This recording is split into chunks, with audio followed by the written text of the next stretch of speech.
ఇది కేవలం సమాచారంగా మాత్రమే భావించండి. వైద్య నిపుణులను సంప్రదించండి. మార్కెట్‌లో మనకు over the shelf, over the counter చాలా టాన్ రిమూవర్స్ అవి ఇవి ఆయుర్వేదిక్ ప్రొడక్ట్స్ ఈ మధ్య కాలంలో ఎక్కువైపోయినాయి. అది వాడడం ఎంతవరకు safe? Again most of the time అండి ఈ కొన్ని క్రీమ్స్ ఇంగ్రీడియెంట్స్ లేకుండా ఉంటాయి. అవి కొంతమంది వాడిన వెంటనే ఫేస్ చాలా ఫెయిర్ అయిపోతుంది. టాన్ బాగా తగ్గిపోతుంది. ఇది బాగా పనిచేసింది అంటారు. ఎనీ క్రీమ్ మీకు వెంటనే ఫెయిర్ అవుతున్నారు. ఆల్మోస్ట్ విదిన్ 1-2 వీక్స్ మీ కలర్ బాగా మారిపోతుంది అంటే డెఫినెట్‌లీ నమ్మకూడదు. అందులో ఎయిదర్ స్టెరాయిడ్ అన్నా ఉంటుంది. లేదంటే మర్క్యూరీ అన్నా ఉంటుంది.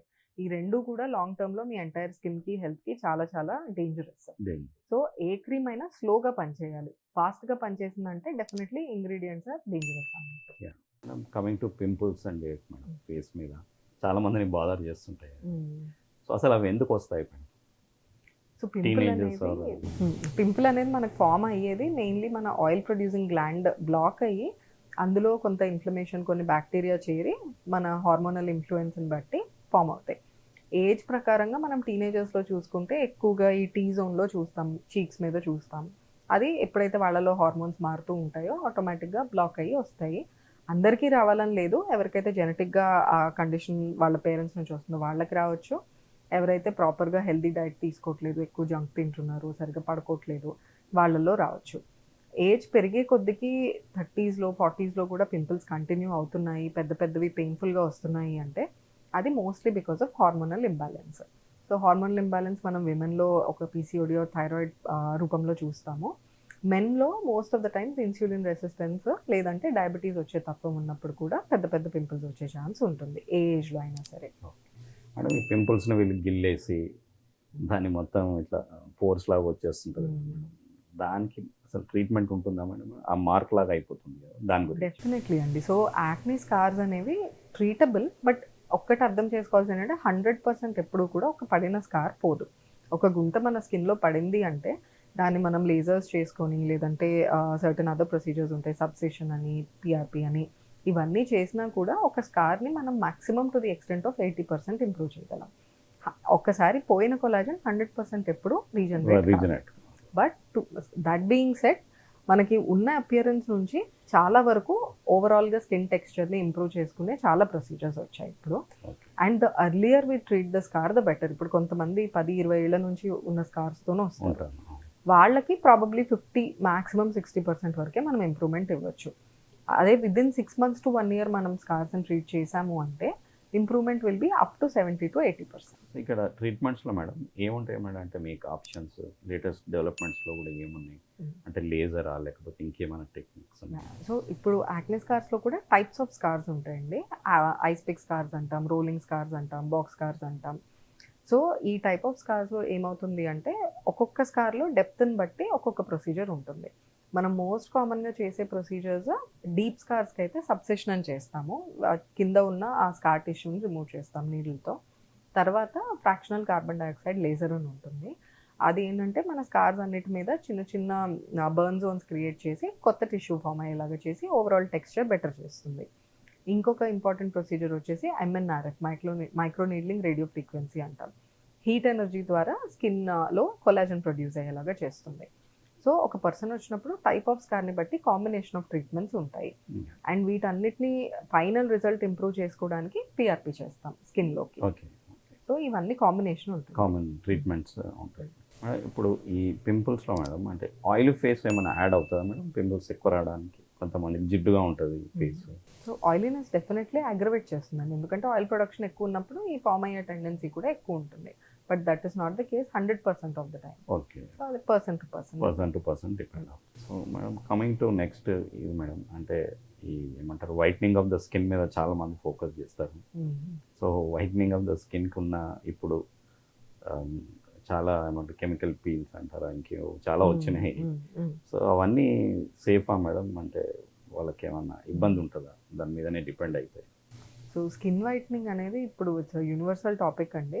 ఐ హోప్ అది అంటే స్లోగా దాని మీద అవేర్‌నెస్ పెరిగి వైట్నింగ్ ఈజ్ నాట్ ఇంపార్టెంట్ అని అందరూ గ్రహిస్తే ఐ థింక్ ఆర్ అందరూ ఆ Okay. అవేర్‌నెస్‌కి వస్తే I will definitely be very happy. Happy. Yeah! Because ఏదైనా మన genetically determined skin colour Skin. ఉంటుంది కొంతమందికి. ఆ ఉన్న స్కిన్ కలర్నే మనం ఎంత బ్యూటిఫుల్గా చూపించుకోవచ్చు, అది ఎంత గ్లో తీసుకొని రావచ్చు with good food, good diet and proper skin care చూసుకోవాలి. బట్ ఉన్న కలర్ నుంచి జెనెటిక్గా మనం మార్చలేము. సో మనం పీల్స్ చేసుకున్నా, గ్లూటథయోన్ చేసుకున్నా, ఏం చేసినా కూడా అది టెంపరీగా ఇంప్రూవ్ అవుతుందే కానీ పర్మనెంట్గా మన స్కిన్ కలర్ అనేది మారదు. ఓకే. బట్ అలానే ఇప్పుడు ఆల్రెడీ ఒక స్కిన్ కలర్లో ఉన్న వాళ్ళు బాగా ఎండలోకి వెళ్ళో లేదంటే ఇంకేదో కండిషన్ వచ్చో డార్క్ అయ్యారు అనుకోండి, దాన్ని మనం పర్మనెంట్గా ఇంప్రూవ్ చేయొచ్చు. ఓకే. బట్ మన జెనెటిక్గా వచ్చే స్కిన్ కలర్ని మాత్రం పర్మనెంట్గా వైట్ అండ్ ఒక ఫ్యూ సెషన్స్ చేసేసి దాన్ని ఇంప్రూవ్ చేయలేము. ఓకే. ఈ గ్లోయింగ్ స్కిన్కి కానీ హెల్తీ స్కిన్ని ఎట్లా మనం దాన్ని కేర్ తీసుకోవాలి, దేన్ని అంటారు actually? So healthy glowing skin అంటే యూజువలీ మనకి టూ డ్రై ఉండకూడదు, టూ ఆయిలీ ఉండకూడదు, యాక్నే అనేది చాలా మినిమల్గా ఉండాలి అండ్ వెరీ రియాక్టివ్ ఉండకూడదు. అంటే ఏదైనా ప్రోడక్ట్ పెడితే వెంటనే ర్యాషెస్ రావడము ఆర్ ఇచ్చింగ్ రావడము ఇట్లాగా ఉండకూడదు. And in general skin has to look supple and hydrated. So ఇలాగ మెయింటైన్ చేయడానికి యూజువలీ మన internal health important, external skin care కూడా important. Basic skin care wise proper cleanser use చేయడము, మాయిశ్చరైజర్ యూస్ చేయడము, రెగ్యులర్గా సన్ స్క్రీన్ యూస్ చేయడం, ఈ మూడు బేసిక్స్ ఎవరైనా ఏ ఏజ్లో ఉన్న వాళ్ళైనా చేసుకోవచ్చు. బట్ ఇంటర్నల్ హెల్త్ వైజ్కి వస్తే మనం బేసిక్గా balanced diet, enough amount of protein, good fats, fibre and carbohydrates only ఎంత కావాలో అంత, ఇంతవరకు తీసుకొని regular exercise and proper sleep ఇవి చేసుకుంటే ఎవరికైనా కూడా హెల్దీ స్కిన్ ఉంటుంది. గ్లోయింగ్ స్కిన్ మీద చాలా మందికి చాలా డౌట్స్ ఉంటాయి మేడం. అంటే ఇన్నిసార్లు కడుక్కుంటేనే గ్లోయింగ్ ఉంటుంది, లేకపోతే గ్లోయింగ్ ఉండదు.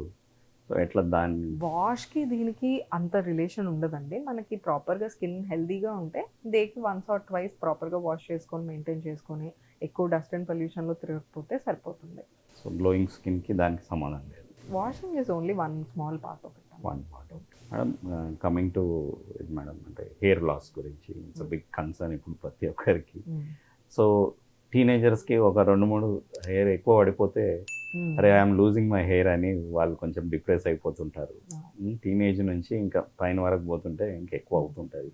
ప్రెగ్నెంట్ ఉమెన్ కూడా కొంచెం హెయిర్ లాస్ ప్రెగ్నెన్సీ కంటే పోస్ట్ డెలివరీలో. మేడం చెప్పండి, ఈ జుట్టు రాలడం హెయిర్ లాస్ అని పెద్ద కన్సర్న్ ఇప్పుడు అన్ని ఏజ్ గ్రూప్స్ వాళ్ళకి. సో ఒక్కొక్క ఏజ్ గ్రూప్ అంటే ఫర్ అడాల్సన్స్ అనండి, మిడిల్ ఏజ్లో ఉన్న వాళ్ళు, వీళ్ళందరూ ఎట్లా దీన్ని చూడాలి మేడం? ఎప్పుడు డాక్టర్ని కన్సల్ట్ చేయాలి? సో నార్మల్గా మనం టెక్స్ట్ బుక్స్లో చూసుకుంటే పర్ డే 50 to 100 హెయిర్స్ రావడం నార్మల్ అంటారు. బట్ అది జనరలైజ్ చేయడం అవుతుంది. ఇప్పుడు ఎవరికైతే రెగ్యులర్గా అట్లీస్ట్ ఒక 40 to 50 రావడం నార్మల్ అవుతుందో వాళ్ళకి నార్మల్. బట్ కొంతమందికి రోజుకి 10కి మించి రాలవు. అలాంటి వాళ్ళకి 50 రాలినా కూడా అది అబ్నార్మలే. సో మన బేస్ లైన్ ఏంటి అనేది చూసుకోవాలి. కొంతమందికి జుట్టు పెరగడం అలాగే పెరుగుతుంది, రాలుతుంది. సో ఒక ఈక్విలిబ్రియం మెయింటైన్ అవుతుంది. కొంతమందికి గ్రోత్ స్లో ఉండొచ్చు బట్ రాలడం ఎక్కువ రాలదు. ఎవరికైతే ముందర మీద ఎక్కువ రాలుతా ఉందో or per day more than 100 hairs రాలుతున్నాయో ఆర్ రాలడం ఎక్కువ కనిపించకపోయినా పలచపడుతున్నట్టు ఓవరాల్గా గ్యాప్స్ కనిపించడం, కొంచెం మందంగా ఉన్న హెయిర్ స్ట్రాండ్ అనేది పలచపడ్డము, ఈ చేంజెస్ గమనిస్తున్నా అప్పుడు ఒకసారి డర్మటాలజిస్ట్ దగ్గరికి వెళ్ళాలి. బట్ అదర్వైజ్ రెగ్యులర్గా న్యూ గ్రోత్ వస్తుంది, 40 to 50 హెయిర్స్ పర్ డే పోతున్నాయి, అది ముందర నుంచి అలాగే ఉంది అంటే that's not something to be concerned about. అది ఒక్కొక్కళ్ళ తత్వం అది. అంతే మేడం. డాండ్రఫ్ ఎంతవరకు దోహదపడుతుంది మేడం హెయిర్ ఫాల్కి? డాండ్రఫ్ అనేది డిపెండ్స్ అండి. ఇప్పుడు మైల్డ్ డాండ్రఫ్ ఉన్న వాళ్ళకి హెయిర్ ఫాల్ ఎక్కువగా అవ్వదు. బట్ ఎవరికైతే బాగా సివియర్గా ఇచ్చింగ్ ఉంటుంది, రెడ్నెస్ ఉంటుంది, థిక్ ఫ్లేక్స్ లాగా ఫామ్ అవుతాయి, గ్రీజీ డాండ్రఫ్ లాగా, సెబోరిక్ డర్మటైటిస్ అంటాము, అలాంటి వాళ్ళలో స్కాల్ప్లో ఇన్ఫ్లమేషన్ కూడా ఉంటుంది. అప్పుడు రూట్స్ అనేవి వీక్ అయ్యి ఈజీగా ఫాల్ అవుతుంది. మేడం ఇప్పుడు హెయిర్ ట్రాన్స్ప్లాంట్ ఎవరికి మీరు సజెస్ట్ చేస్తారు? అందరు చేసుకోవాలా, లేకపోతే కొంతమంది చేసుకొని రాంగ్ హ్యాండ్స్లోకి వెళ్ళిపోయి చాలా ఇబ్బందులు పడుతున్నారు ఈ మధ్య కాలంలో, యాడ్స్ చూసి అక్కడ ఇక్కడ. సో వాళ్ళకి మీరేం సలహా ఇస్తారు? సో హెయిర్ ట్రాన్స్ప్లాంట్ అనేది యూజువల్లీ మనకి ఇప్పుడు ముందర నుంచి వెనక్కిపోయిన కొంతమంది ఉంటారు కదా, ఈ టెంపరల్ రిసెషన్ అంటాం. ఇక్కడ వన్స్ వెనక్కిపోయాక ఓన్లీ మెడికేషన్స్ పిఆర్పితో దాన్ని ముందరికి మళ్ళీ హెయిర్ లైన్ క్రియేట్ చేసే ఛాన్స్ అనేది చాలా చాలా తక్కువ. అలాంటి వాళ్ళల్లో ఆర్ కొంచెం advanced stage of balding grade 5, 6, 7 ఈ గ్రేడ్స్లో మనకి ఎంత మెడికేషన్తో ట్రై చేసినా కూడా ఒక్కొక్కసారి కంప్లీట్గా కవర్ అవ్వకపోవచ్చు or correct hairline shape అనేది రాకపోవచ్చు. అలాంటప్పుడు హెయిర్ ట్రాన్స్ప్లాంట్ అనేది, ఈవెన్ మైల్డ్ బాల్డింగ్లో కూడా ఈ వెనక్కి వెళ్ళిన వాళ్ళు నాకు ప్రాపర్ హెయిర్ లైన్ కావాలి అనుకున్నప్పుడు హెయిర్ ట్రాన్స్ప్లాంట్కి వెళ్ళొచ్చు. బట్ హెయిర్ ట్రాన్స్ప్లాంట్ అనేది ఐడియల్లీ రూల్స్ ప్రకారం ఒక బోర్డ్ సర్టిఫైడ్ డర్మటాలజిస్ట్ లేదంటే ప్లాస్టిక్ సర్జన్ మాత్రమే చేయొచ్చు. So it is always better to go to such a centre which is run by either a dermatologist or a plastic surgeon and proper experience చూసుకొని hygienic conditions చూసుకొని చేయించుకోవడం better. అంటే hair ట్రాన్స్ప్లాంట్లో ఏమవుతుంది madam అసలు? అంటే దానికి ప్రొసీజర్ ఏంటి? Scientific procedures ఇప్పుడు లేటెస్ట్ కూడా వచ్చి ఉంటాయి. సో వాళ్ళు దాన్ని ఎట్లా కేర్ తీసుకోవాలి? మామూలు హెయిర్ కేర్ తీసుకున్నట్టే తీసుకోవాలా, ఇంకా ఎక్స్ట్రా కేర్ ఉంటుందా, ఏంటి? సో ట్రాన్స్ప్లాంటెడ్ హెయిర్ ట్రాన్స్ప్లాంట్ మన ఓన్ హెయిర్ మనం పెట్టుకోవడం కదండి. మోస్ట్ ఆఫ్ ద టైం వెనకాల నుంచి ఆక్సిపిటల్ ఏరియా నుంచి హెయిర్ తీసి పెడతారు. కొన్నిసార్లు ఫాలికల్స్ గ్రాఫ్ట్స్ ఎక్కువ అవసరం అయినప్పుడు ఈవెన్ బాడీ హెయిర్ కూడా బియర్డ్ నుంచి కానీ చెస్ట్ నుంచి కానీ కూడా ఈ మధ్యలో తీసి పెట్టే అవకాశం ఉంది. అయితే హెయిర్ ట్రాన్స్ప్లాంట్ చేసిన నెక్స్ట్ 2 నుంచి 4 వారాలు ఇంపార్టెంట్. ఆ ప్రాపర్ పోస్ట్ ప్రొసీజర్ కేర్ అనేది మీకు ట్రాన్స్ప్లాంట్ సర్జన్ ఏవైతే అడ్వైస్ చేస్తారో వాషింగ్ కానీ స్ప్రే చేసుకోవడం కానీ స్పెసిఫిక్ స్ప్రేస్ ఉంటాయి, కొన్ని మెడిసిన్స్ ఉంటాయి, అవన్నీ ప్రాపర్గా తీసుకుని న్యూట్రిషన్ ప్రాపర్గా మెయింటైన్ చేస్తే అవుట్కమ్ అనేది బాగుంటుంది అండ్ ఎక్కువ కాలం కూడా గ్రాఫ్ట్స్ అనేవి సర్వైవ్ అవుతాయి. ఓకే మేడం, అప్పుడప్పుడు న్యూస్లో మనం చదువుతుంటాం, చూస్తుంటాం హెయిర్ ట్రాన్స్ప్లాంట్ వికటించింది అని. ఒకటి చేయబోయి ఒకటి అయిపోయి స్కిన్ రియాక్షన్ అయిపోయి కంటి వరకు కూడా ఇన్ఫెక్షన్ అయిన సందర్భాలు మనం వింటుంటాం. అది ఏ సందర్భాల్లో జరుగుతుంది? అది యూజువలీ ప్రాపర్ సెటప్ లేనప్పుడు హైజీనిక్ మెజర్స్ ఫాలో అవ్వనప్పుడు అయ్యే ఛాన్స్ ఉంటుందండి. విదిన్ ద సర్జరీ చేసేటప్పుడే బ్యాక్టీరియా అనేది ఆ సర్జికల్ సైట్లోకి వెళ్ళి అది ప్రాపర్గా పోస్ట్ ప్రొసీజర్ యాంటీబయాటిక్ కేర్ ప్రాపర్గా లేనప్పుడు ఆర్ వన్స్ కాంప్లికేషన్ మొదలు అవ్వగానే మనం వెంటనే దాన్ని రియాక్ట్ అవ్వనప్పుడు అలా జరుగుతుంది. బికాస్ స్కాల్ప్ అనేది వెరీ సెన్సిటివ్ ఏరియా. ఒక దగ్గర ఇన్ఫెక్షన్ మొదలైతే చాలా ర్యాపిడ్గా స్ప్రెడ్ అవుతుంది and it is also connected to our periorbital, అంటే ముందరకు కూడా వచ్చే ఛాన్స్ ఉంటుంది. సో మనకు ఆ స్వెల్లింగ్, రెడ్నెస్, పస్ ఫార్మేషన్ అనేది మనం అర్లీగానే డిటెక్ట్ చేసి అర్లీగా దాన్ని ట్రీట్ చేయకపోతే ఓవరాల్గా ఇన్ఫెక్ట్ అయ్యి సమ్ టైమ్స్ ఈవెన్ నెక్రోసిస్ అంటే స్కిన్ అనేది ఆల్మోస్ట్ డెడ్ అయిపోయి కొంత స్కారింగ్ కూడా అయ్యే ఛాన్స్ ఉంటుంది. ఫ్యాటల్గా ఏమైనా అయ్యే ఛాన్సెస్ ఉంటాయి మేడం వికటిస్తే? వెరీ రేర్ అండి, పాసిబుల్ బట్ వెరీ రేర్.